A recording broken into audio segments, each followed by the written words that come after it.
e o Rodrigo Sabiá, sócio de Business Transformation da Ernst Young. Gostaria também de lembrar a todos os participantes que podem enviar as perguntas via chat a qualquer momento e que a gente, após a exposição inicial, vai fazê-las aos nossos convidados.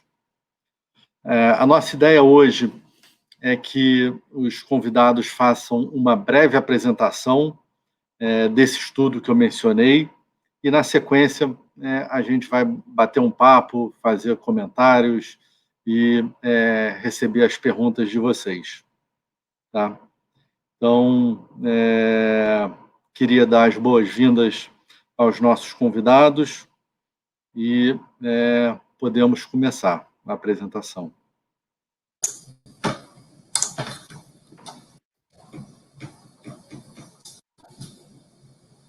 Bom dia, pessoal. Como o Pedro disse, eu sou Rodrigo Sabiá, sou sócio de transformação de negócios na UI, e aqui eu vou fazer uma rápida exposição. A ideia é usar os slides simplesmente como introdução para a nossa conversa, e aí depois a gente conversa com maiores detalhes as informações que vieram aqui desse estudo durante o nosso bate-papo. Eu vou começar falando um pouco menos de novas maneiras de trabalhar, mas falando de transformação estratégica de custos de uma maneira mais ampla, e que as empresas só vão conseguir capturar gatilhos de eficiência e transformar seus custos se considerarem novas formas de trabalhar. E aí eu passo a palavra para o Shang, conclui com o estudo de trabalho imaginado da UI. Pode passar o slide, por favor. A gente tem acompanhado diversas discussões no mercado com os nossos clientes, nos projetos que a gente executa e nos projetos que os nossos times também, fora do Brasil, têm executado com empresas do mercado financeiro e mais especificamente com gestoras de ativos, distribuidoras de ativos e empresas, enfim, do mercado de wealth asset.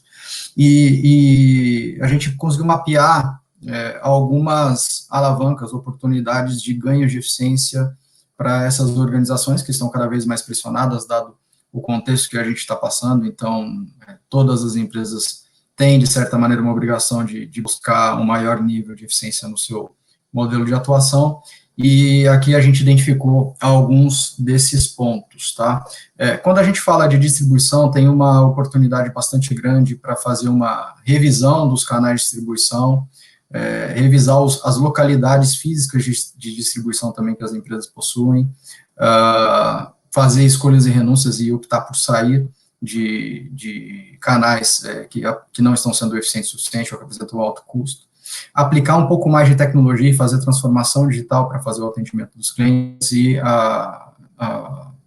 aproveitar também para revisar o seu modelo de atendimento aos clientes, buscando padronização, buscando excelência no atendimento e também cobrando fees de acordo com o atendimento que é oferecido. Então, se eu tenho um serviço premium, eu deveria conseguir cobrar isso de alguma forma. Quando eu começo a analisar as atividades de pesquisa e operacionalização dos estudos, coisas do tipo, tenho uma janela de oportunidade bastante grande para a utilização de tecnologias de processamento de linguagem natural, inteligência artificial, para reduzir um pouco a dependência da quantidade de pessoas que eu tenho fazendo as pesquisas. Tenho oportunidade, hoje já com novas tecnologias, para revisitar as plataformas que eu tenho de front office, com maiores funcionalidades e que cubram um maior range de ativos, e que isso vai me permitir fazer o decomissionamento do legado, que já pode estar obsoleto e que requer muita atuação ali de ajuste manual por parte dos funcionários. Racionalizar também os locais de investimento e de trading, e reduzir um pouco os custos dessas localizações. Para operações, a migração para a nuvem vai permitir também que eu revisite a minha estratégia e governança dos dados, e aí, com base nisso, eu consigo reduzir a minha necessidade de controle operacional das informações, que é algo que consome bastante tempo no dia a dia. Terceirização das atividades não core vem aumentando bastante, já era uma tendência, mas aumenta agora com esse cenário de crise. Então, as atividades que são não core da minha empresa, elas são muito passíveis à terceirização, e aí um tema que é importante é terceirizar com o menor número de fornecedores possível para que eu tenha ganho de escala, né? Então, se eu conseguir concentrar a minha terceirização com o menor número de fornecedores, eu acabo tendo ganho de escala. Aplicação de tecnologias inteligentes como robotização, RPA, que são softwares que emulam o funcionamento dos seus analistas em atividades que sejam repetitivas e que não requeram algum tipo de julgamento humano. Então, tudo que é repetitivo, eu consigo colocar um robô para fazer, diminuir o erro operacional, aumentar a produtividade. Revisitar as minhas linhas de defesa, eliminar, fazer uma revisão com o foco de Lean nos meus processos das áreas de conformidade, de risco, de auditoria interna e eliminar as verificações que não agregam valor ou que sejam desnecessárias. Revisitar todas as minhas localizações físicas e também rever o planejamento geral da minha força de trabalho, quais profissionais eu preciso manter presenciais, quais podem ser remotos, quais não precisam ser funcionários internos, eu posso pensar em expandir isso por meio de empresas parceiras, enfim. Podemos seguir.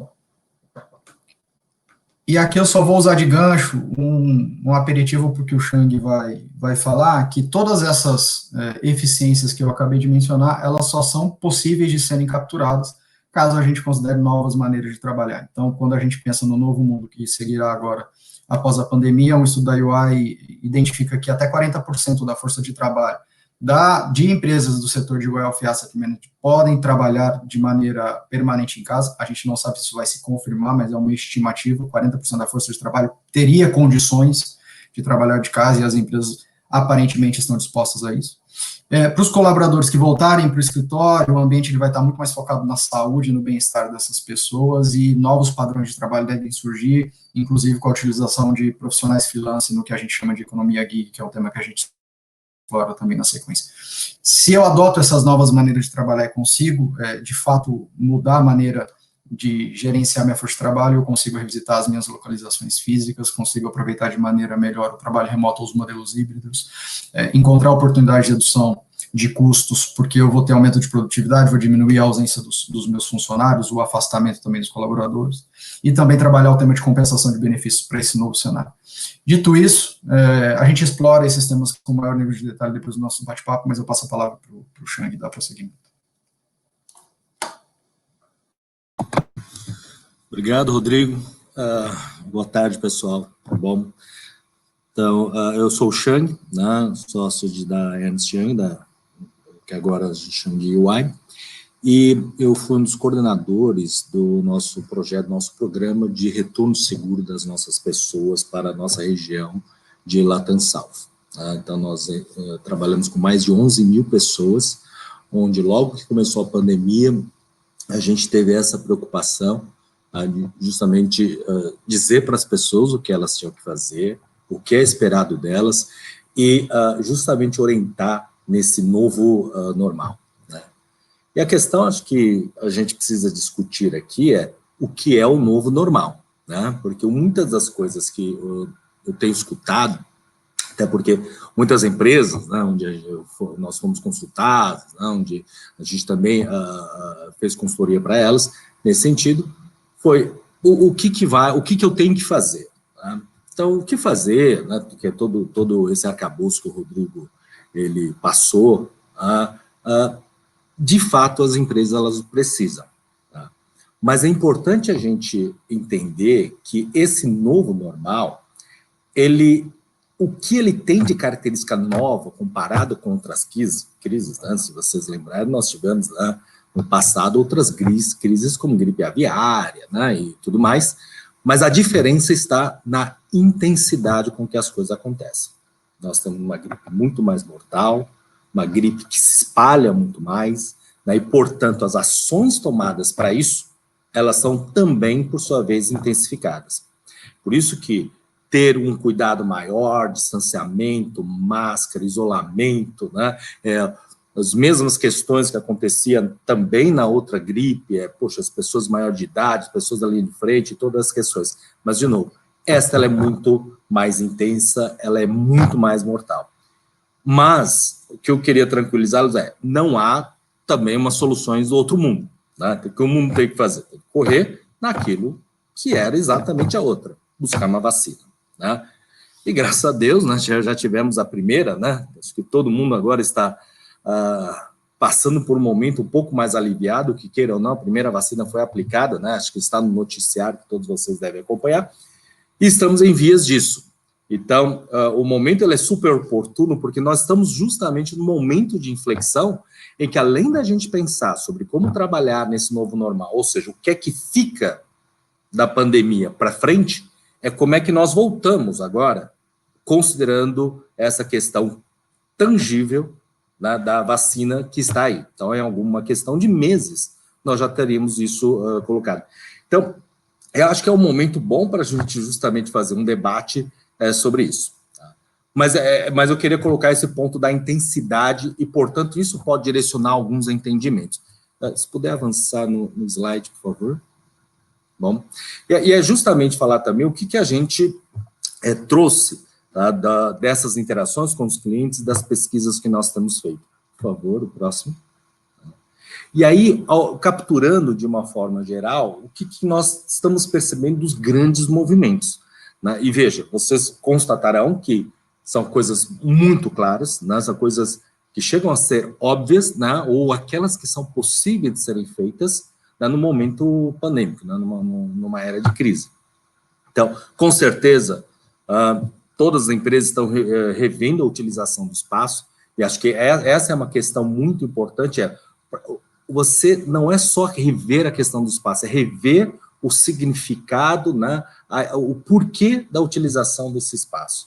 Então, vocês têm cases aí por aí na mídia, que vocês já devem ter escutado, mudanças nos critérios de viagem, né, por que eu preciso ir, dessa necessidade de ter que viajar, apesar da força de trabalho, considerar isso até como algo bacana, então eles não queriam perder isso, vocês vão ver mais pesquisas adiante. Mudanças na aprendizagem e cultura para justamente buscar a sua adequação, né, e a sua capacitação a esse novo cenário. Tá? E, na realidade, todos tiveram que acelerar a sua entrada no mundo digital, tá? Com essas ferramentas de produtividade digital, que todos agora já são expert em pelo menos umas 3 ferramentas, né, de videoconferência, tá certo? Outra questão de revisar planejamento, essa vocês vão ver que é um dado interessante. 50% dos empregadores na nossa pesquisa afirmam que fizeram uma revisão de planejamento e análise da força de trabalho ou em vias de. Tá? E, basicamente, eles estavam endereçando a questão da produtividade. Como é que você vai repensar a sua produtividade nesse cenário remoto? Veja que esse número ele é baixo. Ou seja, muitas empresas não conseguiram rever esse conceito. E aí que leva até outros questionamentos. Será que elas mediam produtividade de back-office? A atualização da capacitação do trabalho, no item 5, né, isso aí, sem dúvida, eu já estava falando sobre questões de aprendizagem, mudanças na política de flexibilidade e bem-estar, o que é considerar benefício? Então, eu creio que para a grande maioria de vocês, isso está na pauta das suas empresas, certo? De novo, é uma questão das características de cada um, da forma como nós avançamos em relação e implementamos isso. Por favor, próximo. Aqui são alguns números também que nós estamos trazendo sobre o que é um olhar que é alinhado entre empregador e empregado, tá? E o que é divergente entre eles. Veja que lá embaixo tem um número aí que diz que 90% dos empregadores, eles sentem que priorizam os funcionários para a criação de valor a longo prazo enquanto tomam decisões. E, na comparação, somente 69% dos funcionários. Não é um número baixo. Tá? Ou seja, há uma lacuna, há um gap de o que eu acho que eu estou fazendo versus o que é percebido pelos outros que estão fazendo. Tá? Então, nesse contexto, há que se trabalhar melhor essa questão de alinhamento, e há certas coisas que não se dá muito para alinhar. Né?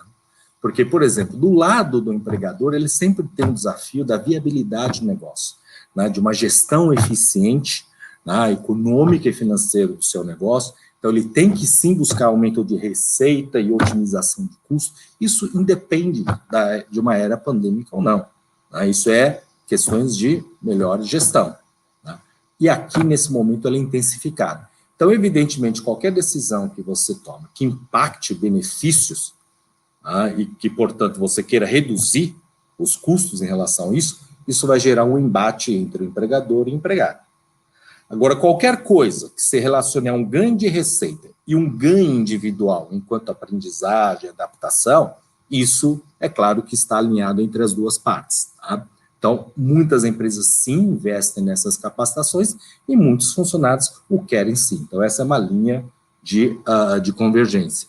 Mas o raciocínio central é essa, que se estiver a favor do custo, claro que gera uma tensão, né, uma angústia entre as partes, o que é a favor da receita é um esforço concentrado para estarmos em linha com isso.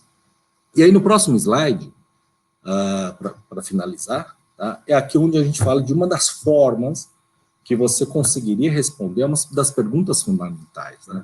Uma das certezas que nós temos que iremos levar dessa pandemia, na parte de nosso jeito de trabalhar, é uma adoção maior do trabalho remoto. E a questão principal é, qual é o percentual de trabalho remoto que vocês consideram adequado para a sua empresa? E é claro que não é um número que você saca de uma hora para outra.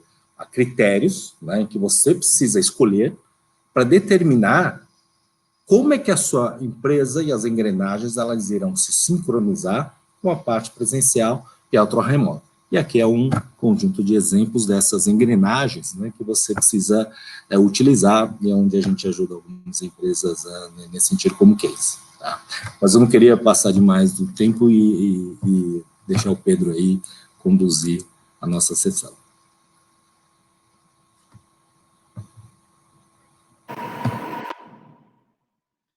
Perfeito. Não, ótimo, pessoal. Deixa eu dar aqui início, então, ao nosso bate-bola com algumas perguntas e fiquem à vontade também para se dividir nas respostas. Mas a primeira aqui é para o Chang. No começo da pandemia, lá em março, eu acho que inicialmente se falou muito de um home office 100%, até várias empresas adotando até como uma política permanente, e nos últimos meses a gente já começa a ver algumas visões um pouco diferentes ou mais híbridas, né? O pessoal tentando assimilar e até avaliar os benefícios e desafios de ter uma solução 100% em home office, vis-a-vis alguma coisa híbrida, e até o impacto disso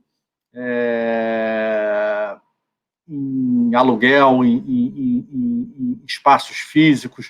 O que vocês têm visto, o que os clientes de vocês têm falado um pouco sobre esse movimento, que no primeiro momento pareceu muito certo em direção a uma coisa 100% digital, e agora a gente vê uma coisa um pouco mais mesclada?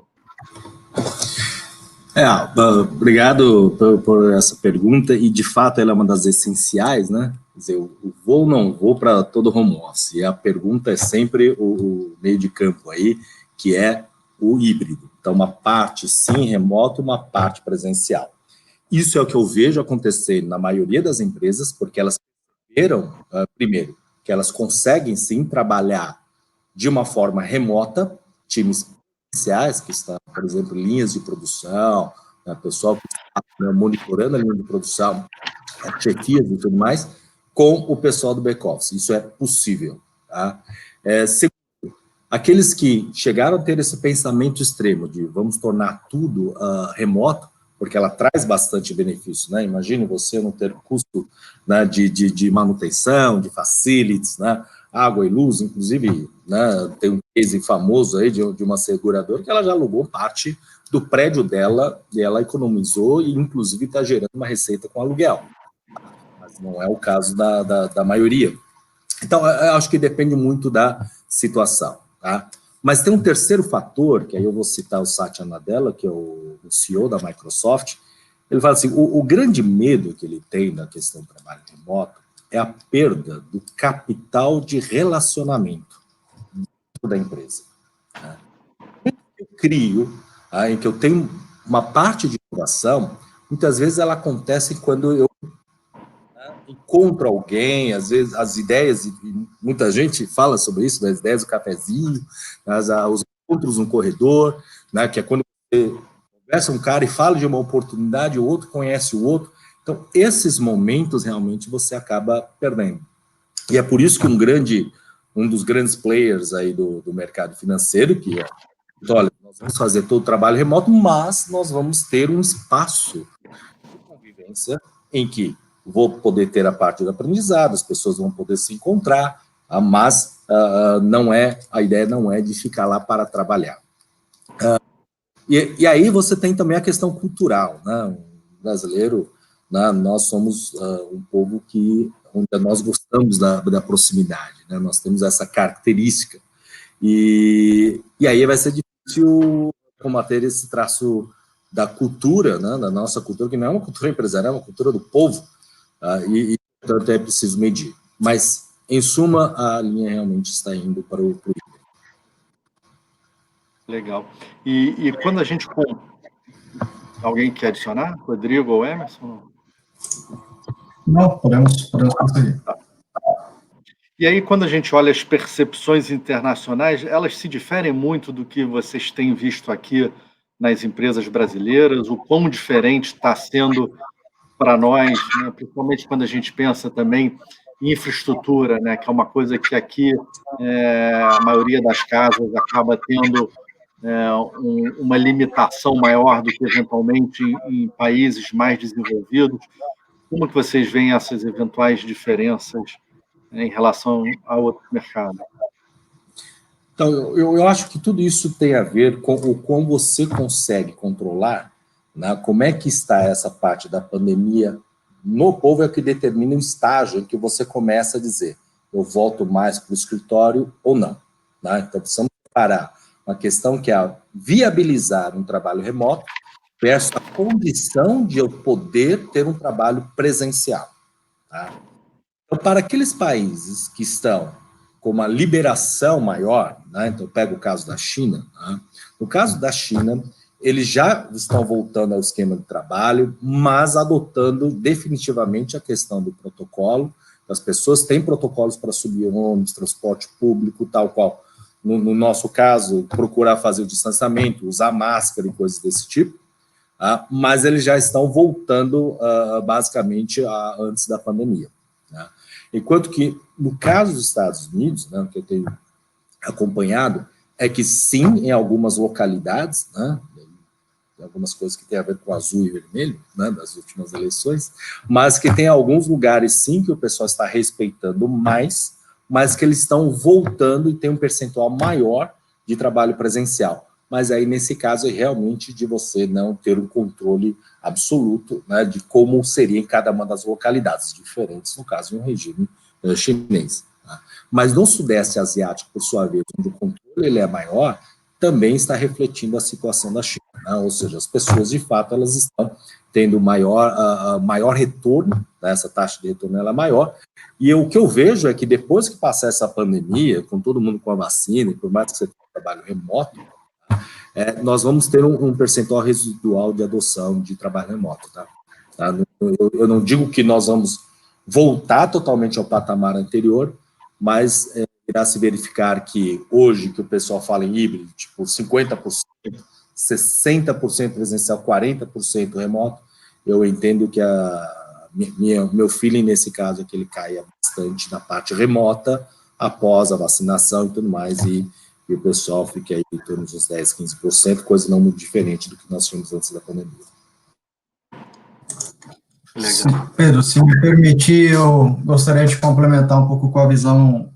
Tive conversando com alguns colegas que atendem do mercado financeiro fora do Brasil, principalmente e Europa recentemente, e tem uma leve diferença também entre os grandes conglomerados e as empresas de menor porte, porque os grandes conglomerados, aquelas grandes empresas que movimentam a economia do país, elas de certa maneira são um pouco, elas precisam e são até um pouco pressionadas pelos governos locais a retomarem de alguma forma, tomando todo o cuidado, distanciamento, revisando a estrutura física dos prédios para garantir a segurança das pessoas, mas tem sim uma certa pressão dos governos para que essas grandes empresas voltem, porque o impacto de trabalho remoto total para esse contingente de profissionais que trabalham nesses grandes conglomerados, ele é muito sério, né, porque você tem todo um ecossistema que necessita de pessoas nesses grandes centros comerciais para movimentar a economia local. Então, a gente vê uma certa pressão para que grandes conglomerados acabem voltando, porque a economia do local ali, restaurantes, os prestadores de serviços na região, etc., dependem muito do volume do contingente de pessoas que trabalham nessas empresas aí. Então, tem esse tema também. Há uma certa diferença entre grandes conglomerados e empresas menores. E o híbrido, ele também tem sido muito particular para cada caso. A gente não está encontrando um padrão de modelo híbrido que seja replicável da cultura de cada local. Então, você vê empresas onde os funcionários estão sendo obrigados a ir pelo menos um determinado número de dias, mas não precisam ficar lá o dia todo. Vai para fazer determinadas reuniões, algumas interações são necessárias, e aí não tem obrigatoriedade de ficar lá o tempo todo. Você tem empresas que dividiram profissionais em times, e aí cada time fica por 2 semanas. Você fica presencial 2 semanas, fica em casa 2 semanas. Até porque se você ficar em casa e sentir algum sintoma, você tem 2 semanas ainda para não voltar para o escritório e contaminar o restante da equipe. Então, o modelo híbrido é o que está ganhando mais força, mas não existe um certo padrão. O modelo híbrido está dependendo muito da cultura de cada companhia. Legal. Pô, Rodrigo, aproveitando, intuitivamente, né, a gente consegue imaginar uma redução de custos operacionais no isolamento. Vocês conseguiram já identificar algum tipo de tendência de uma migração dessa economia, seja de aluguel, seja de facilities, em direção a outras naturezas, como investimento maior em tecnologia, ou até, eventualmente, salários diferentes? Vocês já conseguem ter algum sentimento, mesmo que ainda seja pouco tempo desde o início? Bom, a gente nota uma redução de custos, sim, tá? Não dá para falar que os custos eles tiveram por conta da necessidade de infraestrutura, de ferramentas de colaboração, até porque quando a gente fala de mercado financeiro, é um mercado altamente tecnológico, então as empresas, de certa maneira, por mais que não tivessem a infraestrutura completamente preparada para o que a gente viveu, mas teve um pico de investimento para colocar todo o contingente para trabalhar de maneira remota. E agora, a partir de então, essa eficiência já começa a ser capturada, porque a gente teve aquele investimento inicial, agora as ferramentas já estão aí, a infraestrutura já está aí, já está tudo colocado, e você ainda continua tendo, de certa maneira, algum ganho com a redução e eliminação da necessidade de ter os custos dos usuários fixos, né? E quando a gente fala de mercado financeiro, que é o foco aqui da nossa conversa, essas empresas estão geral localizadas em centros urbanos onde você ter a presença física ela é muito cara. Então, de certa maneira, o que a gente tem identificado é que as reduções de custo para as empresas que já conseguiram liberar algum tipo de localidade física, né, para as que continuaram mantendo ainda os aluguéis por algum tipo de motivo, isso ainda não, mas quem já conseguiu fazer uma racionalização dos seus escritórios, por exemplo, elas já estão conseguindo ter eficiência de custo, sim, nesse momento. Até porque a tecnologia teve um pico ali no início.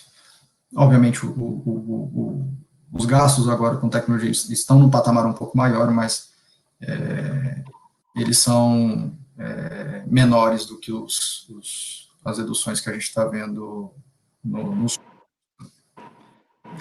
Eu acho que uma linha que teve uma redução generalizada foi a linha de viagens, né? Então, uma coisa que é quase que imediata. Aqui na Leblon a gente sentiu isso, imagino que grande parte do mercado também tenha conseguido quase que zerar, né? Se não zerar realmente a linha de viagens. E aí eu pergunto para o Emerson agora. Emerson, a distância deixou de ser uma barreira para o relacionamento, né? Então, a gente vê aí a maneira que as pessoas têm se relacionado e, mesmo assim, conseguindo manter uma produtividade bastante alta. O que você vê em relação à contratação de outras pessoas, que agora não existe a barreira de se contratar apenas pessoas de Rio, São Paulo, ou aonde a sede da empresa está? E eu vou além também, né? Será que esse novo ambiente híbrido não acaba incentivando uma rotatividade maior do que no passado, dado que até os laços das pessoas com as empresas tende a ser um pouco menor? O que vocês pensam sobre isso? Não, com certeza é uma mudança de paradigma muito grande, né? Eu acho que até minha função aqui nessa live, a gente tem 2 especialistas aí muito gabaritados aí para falar sobre esses projetos aí que a gente vem tocando junto às empresas, e eu estou realmente ali mais à frente de projetos junto ao mercado de asset, né? Trabalho notadamente ali com projetos de auditoria e consultoria. Então, quer dizer, pode-se dizer que eu estou no dia a dia ali das empresas, vendo na prática, né, o que está acontecendo. E eu faço muita correlação com a nossa situação também, que é uma empresa de prestação de serviços. Aí a gente tem uma grande parte da nossa força de trabalho hoje, o trabalho está sendo feito quase que completamente remoto. Então, isso já se tornou uma realidade, né, nos nossos projetos, né? A gente conseguiu uma otimização dos times utilizando pessoas de outros escritórios. Isso foi uma realidade que veio muito rápido para a gente, entendeu? A gente enxerga que esse movimento também está acontecendo aí no mercado financeiro, nas assets, né? Porque, como já foi bem explicado aqui nessa live, a mudança abrupta de ambiente fez a gente procurar novas alternativas. E você, trabalhando nesse ambiente remoto, você começou a procurar alternativas que seriam mais vantajosas. E a otimização dos times, sem dúvida, é uma delas. A gente espera que talvez esse cenário deva sofrer algum tipo de adequação à medida que a gente vai voltando para o escritório e vê realmente que você tem atividades que elas presencialmente, por exemplo, muitas vezes um contato com um novo cliente, dependendo da categoria desse cliente, até para a gente mesmo fazer uma força nova de vendas, a atividade presencial é muito importante. Então, quer dizer, essa utilização de profissionais de outros locais, ela vai ficando um pouquinho mais limitada. Mas eu acho que é uma tendência que veio para ficar, principalmente na otimização dos times, né?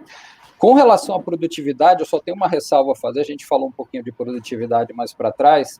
Eu acho que foi uma primeira sensação que todo mundo teve. A gente está sendo mais produtivo. Antes eu fazia 2 reuniões, uma de manhã, uma à tarde. Agora eu faço 5 reuniões por dia.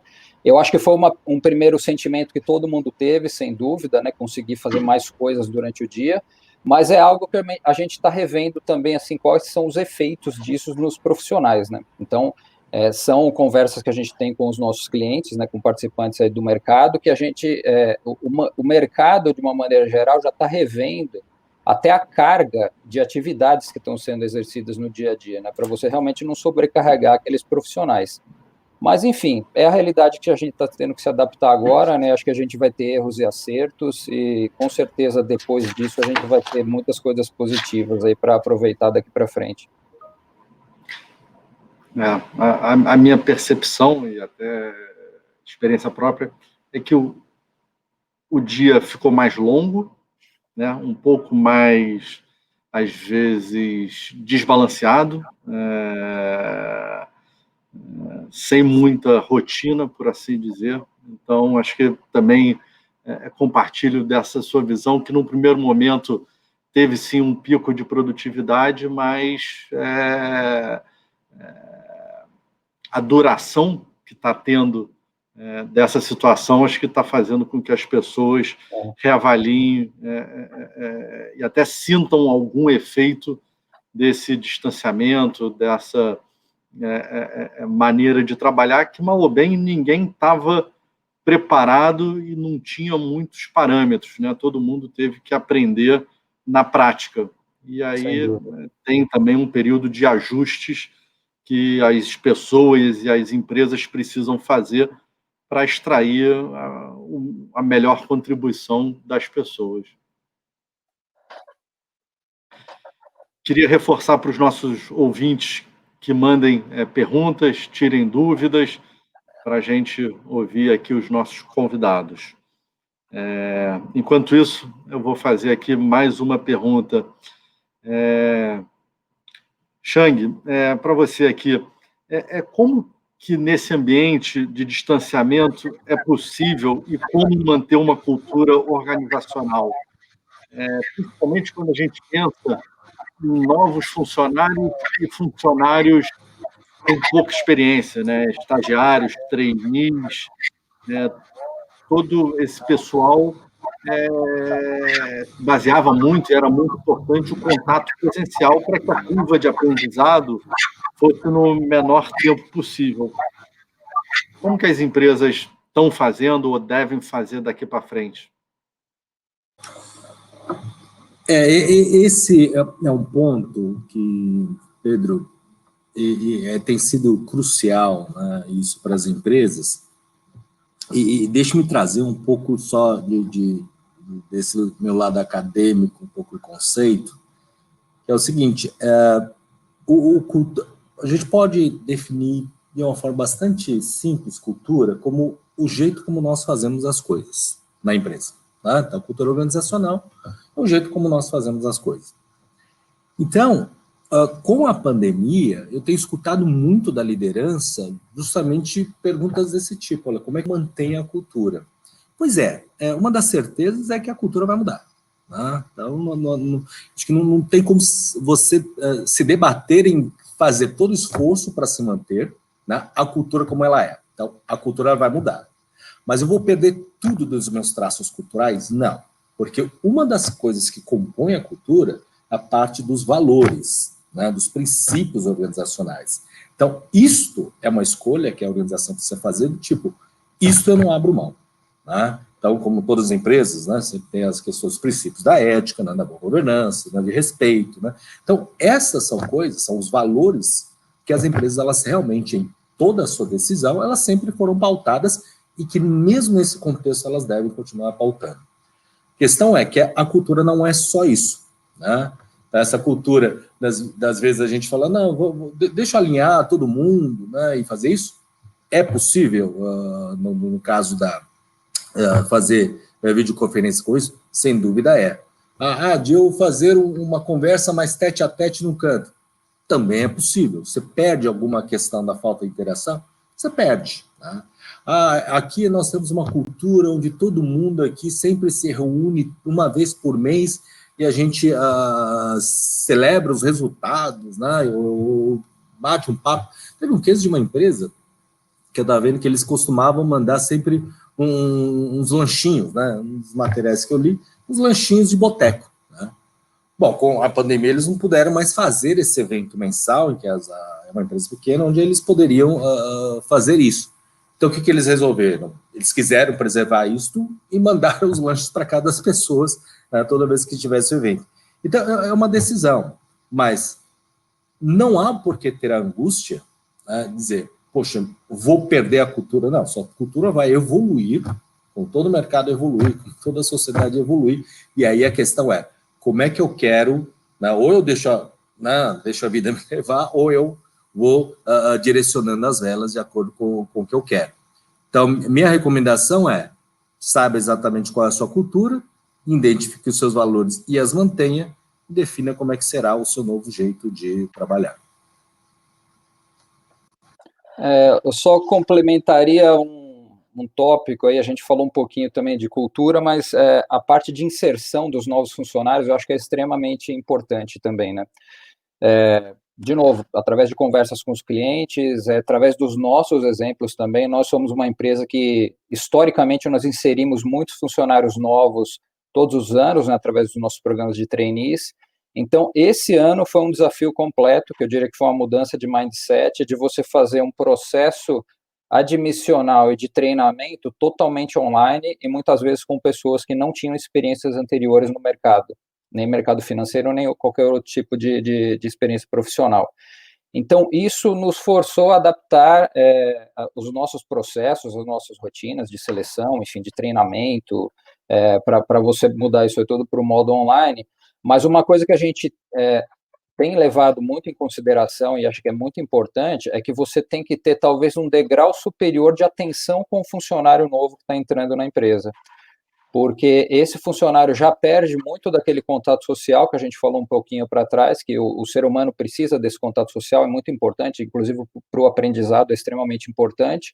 Então, numa situação de distanciamento social, a gente tem que estar um pouquinho mais preocupado com isso, de realmente ter atenção com esses funcionários que estão entrando nas organizações, de ter conversas corriqueiras, entendeu? Ter procedimentos bem claros de feedback, de como que está indo o trabalho, para esse funcionário se sentir inserido, entendeu? Acho que isso linka um pouquinho com essa questão de cultura da empresa demonstrar essa preocupação com esses profissionais que estão ingressando na organização nesse período tão conturbado que a gente passa.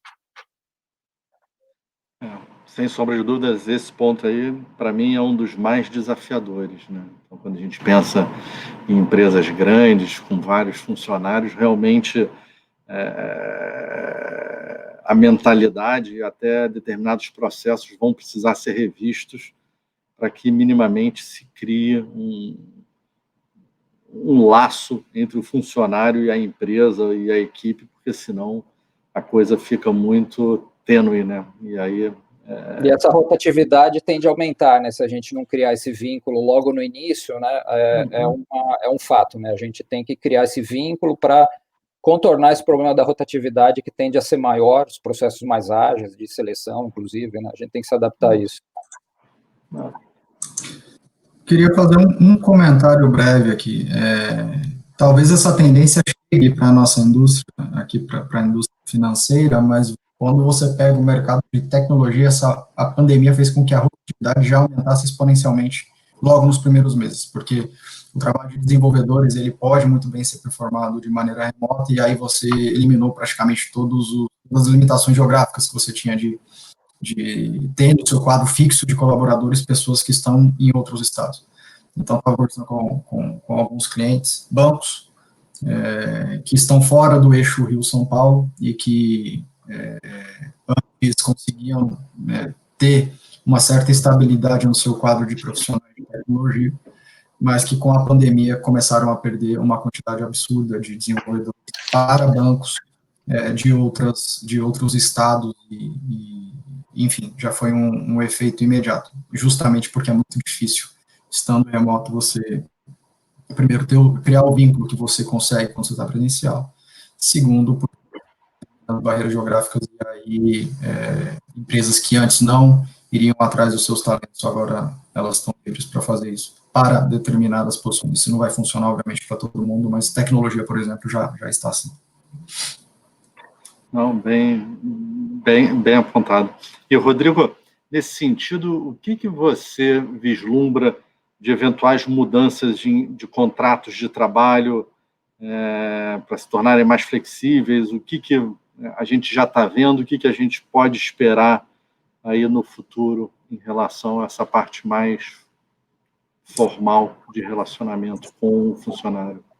A velocidade com que esse tema vai avançar ou não, ele ainda depende bastante um pouco das legislações, né, de como os nossos legisladores vão acabar evoluindo em alguns temas, como, por exemplo, a discussão sobre quais são os direitos do teletrabalho. Apesar do teletrabalho estar previsto, ainda tem uma série de discussões sobre quais direitos adicionais o teletrabalho necessita ou não ter, enfim, tem uma discussão aí que é mais legal, então, e que impacta muito a velocidade de adoção de determinados modelos de trabalho. Mas o que a gente já tem visto sendo aplicado muito forte lá fora, e que agora já está aqui no Brasil também, inclusive discussões que estão acontecendo na nossa própria empresa. A gente é uma empresa de serviços, bastante grande, complexa, e que também já está se valendo de novas maneiras de trabalho para conseguir endereçar todos os nossos desafios. Então, quando a gente fala da economia gig, baseada em profissionais que são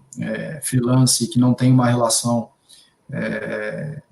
contratual de vínculo empregatício com as empresas, essa é uma tendência que, na nossa visão, ela veio para ficar. Então, as empresas já estão se valendo de estratégias de adoção de profissional gig para expandir o seu quadro de funcionários quando você tem, por exemplo, uma necessidade imediata, porque tem um pico de trabalho, e você precisa aumentar o teu quadro ali por pouco tempo, quando você necessita de algum tipo de habilidade profissional e que você não encontra no seu quadro de colaboradores, mas que é uma habilidade que também você vai precisar para um determinado tempo, para uma determinada transformação que você vai fazer para um projeto em específico, e depois não vai fazer sentido você manter esse profissional no teu quadro, então aí utilizar profissionais gigs também faz sentido, tem muita empresa utilizando profissional temporário também, enfim.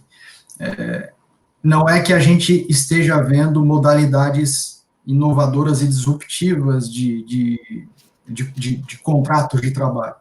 São coisas que já estavam aí de alguma maneira, mas que têm ganhado mais força, porque as empresas estão mais pressionadas por eficiência, não conseguem mais, eventualmente, atender picos de demanda de trabalho só com o seu quadro interno, precisam pivotar negócio, colocar um projeto rapidamente no mercado e não tem as habilidades necessárias ali no teu quadro de funcionários, porque é algo diferente, requer inovação, requer alguma coisa que ela já não tinha ali instalada na sua base, e aí a utilização dessas estratégias para ampliar a tua capacidade de operar e trazer novas habilidades para dentro da companhia, sem necessariamente se vincular no modelo tradicional de contratação de funcionário, é algo que vem aumentando bastante. Ótimo, legal. A gente recebeu aqui uma pergunta, pessoal, deixa eu fazer para vocês.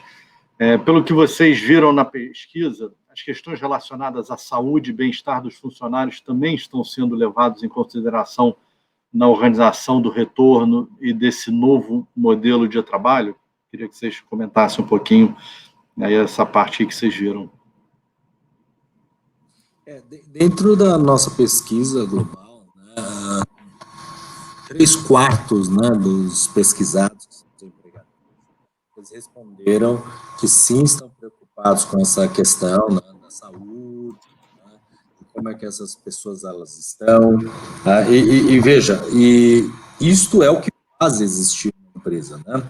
Imagina, vamos pegar casos práticos, se tiver um caso, uma empresa que esteja ainda em operação presencial, se tiver um caso, você vai ter que isolar toda essa equipe, certo? Então, esse é um contexto onde elas estão fazendo bastante pesquisa, elas estão buscando referências no mercado para aplicar nas empresas delas e sempre com o acompanhamento de algum especialista de EHS, né, que é a parte de saúde e segurança do trabalho. E adicionalmente, tem um case, citar case, né, de novo, né, acho que é para a gente trocar informação, mas, por exemplo, você pega um caso da Ambev, que não é do setor de vocês, mas ela criou um cargo de uma diretora de saúde mental, tá?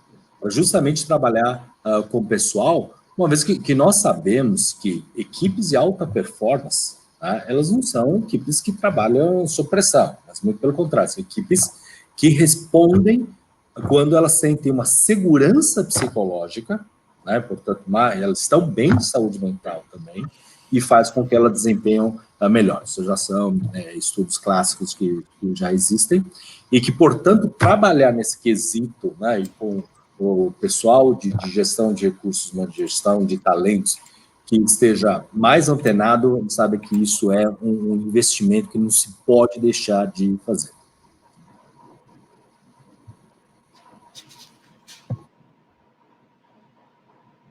Bacana. Legal.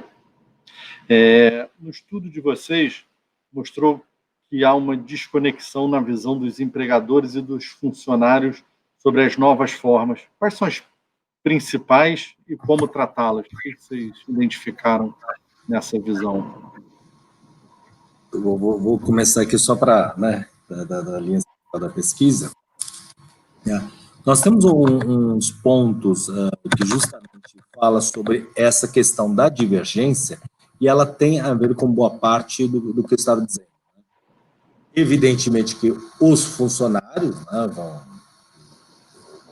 vão se preocupar em ter mais condições, né? Então eu preciso de um link, preciso de uma cadeira, preciso de uma melhor condição, de melhor ferramenta e tudo mais, e preciso de rever a questão do plano, e também quando você começa a perder alguns benefícios, que na realidade não é que você perde, é que você não tem como usufruir, por exemplo, auxílio academia, né, academia fechada, né, então não tem por que manter esse auxílio estacionamento, né, não que também reclamem disso, até porque não tem deslocamento, e assim por diante.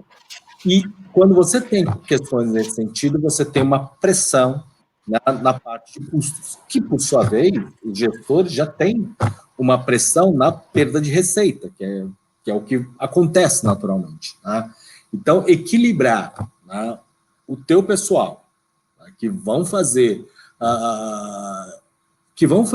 pedidos, né, que são razoáveis nesse sentido, mas que não se viabilizam, né, e geram pressões nessa parte dos números. Então, há que se digladiar, né, há que se harmonizar essas duas situações e, de novo, né, sempre essa questão da decisão. Mas a grande maioria, ela tem feito disponibilizar as ferramentas de trabalho para toda a sua força né, para todos os seus funcionários, né, e para a parte de procurar uma otimização muito na linha do que o Rodrigo está dizendo. Então, se vocês pegarem, na era da pandemia, muitas empresas já começaram todos os seus processos de automação, aceleraram seus projetos de automação, né, de digitalização, né, de você usar cada vez mais ferramentas, a parte de Data Analytics. Né, então, tudo isso ela foi acelerada. O que eu vejo, e aí o Rodrigo pode me corrigir, mas talvez grandes transformações sistêmicas, eu vou fazer uma grande implementação, né, vou trocar todo o meu sistema de ERP, isso a gente vê menos, porque é um momento em que você não consegue dispor de tanto, né, de um investimento, que queira ou não é um risco, tá, mas que você consegue ganhar produtividade de outras formas, muitas delas de tudo que o Rodrigo falou. Tá? É nessa linha mesmo, Chang. Uma série de iniciativas para tentar ganhar eficiência e, com base nisso, diminuir a necessidade de diminuição de times e tudo mais. Mas o que a pandemia fez foi acelerar esse processo de transformação que ocorreria em algum momento ou outro, porque o próprio mercado, os novos entrantes, as inovações que vão acontecendo, elas iam pressionar as empresas em algum momento, só que isso foi antecipado, e aí todo mundo se viu pressionado de fazer algumas coisas que já estavam sendo postergadas e tiveram que. Mas essa dinâmica de transformação digital que aconteceu às pressas e ainda está só no início, tem muita coisa a ser feita, ainda as empresas têm muito a evoluir nesse tema, o que ela vai trazer, na minha visão, de grande impacto para a maneira como as pessoas trabalham ou trabalho reimaginado é que a gente tende a cada vez mais colocar pessoas para fazerem trabalho de pessoas. Tudo que é um trabalho repetitivo, que não requer algum tipo de julgamento humano, que são atividades extremamente operacionais e que você consegue colocar um software para fazer aquilo com maior produtividade e com menos erros, essas funções elas tendem a ser, no longo prazo, de alguma maneira extintas. Então, vai acontecer, sim, algum tipo de pressão para que essas atividades que podem ser replicadas por software, essas profissões elas devem ser extintas em algum momento. Isso já aconteceria, mas agora eu acho que vai acontecer de maneira mais rápida. Então, as pessoas têm que ser colocadas para realizar trabalho de pessoas. E quando a gente fala isso, a ideia não é reduzir quadro, é realocar melhor, de maneira mais estratégica, as suas pessoas para realizar atividades que tragam maior valor agregado. Então, você coloca a máquina para executar atividades operacionais e você deixa as suas pessoas livres para fazerem trabalhos mais interessantes, trabalhos que pessoas precisam executar. Acho que esse é o grande impacto tecnológico que a pandemia acelerou. Quando a gente fala de transformação digital, no final das contas, é isso que a gente está fazendo. E eu acho que essa tendência veio para ficar e vai dar a oportunidade das pessoas olharem para dentro de si mesmas e verem se as habilidades que elas têm são as habilidades que as empresas precisam e se as empresas, de fato, precisam das pessoas com determinados tipos de habilidades, ou você pode treiná-las e capacitá-las para executar atividades que vão trazer maior valor para a organização. Legal, pessoal. A gente está chegando no fim da nossa live. Queria agradecer muito a presença de vocês e pedir as considerações finais. Ok, bom, eu acho que foi uma oportunidade muito interessante para a gente ter esse tipo de conversa, né? Sempre é bom escutar exemplos, né, de como que está funcionando no mercado, principalmente esses estudos que a gente trouxe, que são estudos internacionais, que dão um panorama, uma visão geral do mercado. Eu só queria fechar falando que, trazendo um pouquinho da visão do mercado aqui de asset local, é que a gente observa comportamentos distintos, né, nos players aqui, né? Eu acho que essa fase de o que são as tendências para o futuro, ela está em construção ainda, e acho que o mercado está aprendendo com o que deu certo e o que não deu certo, né? Então a gente vê players com uma maior taxa de ocupação física atualmente, outros movendo para áreas inteiras, indo trabalhar 100% remoto. Eu acho que a mensagem é: a gente tem que aprender com o que deu certo. Como o Rodrigo falou, muita coisa foi catapultada aí com essa situação, né? Muita estrutura se aperfeiçoou com isso, e acho que é aprender com as evoluções e seguir em frente, porque tem muita coisa que vem pela frente aí. Obrigado.